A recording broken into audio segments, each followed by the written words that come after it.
Hello बच्चों, आज हम मौसम के बारे में पढ़ेंगे। बच्चों, मौसम 4 तरह के होते हैं। नंबर 1, मौसम सरमा। मौसम सरमा में बहुत सर्दी पड़ती है और बाज़ इलाकों में बर्फ़बारी भी होती है। दूसरे नंबर पर मौसम बहार। मौसम बहार में बहुत प्यारे प्यारे फूल खिलते हैं और दरख्तों पर छोटी छोटी कॉम्पलें भी खिलती हैं। तीसरे नंबर पर आता है मौसम गर्मा।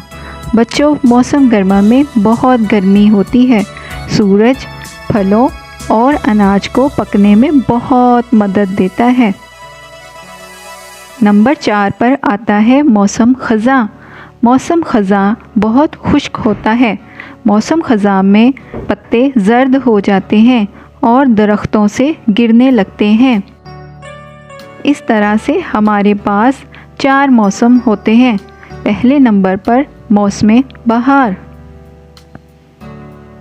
दूसरे नंबर पर मौसम गर्मा, तीसरे नंबर पर मौसम ख़ज़ां और चौथे नंबर पर मौसम सरमा। उम्मीद है कि आपको बहुत अच्छे से मौसम के बारे में पता चल गया होगा।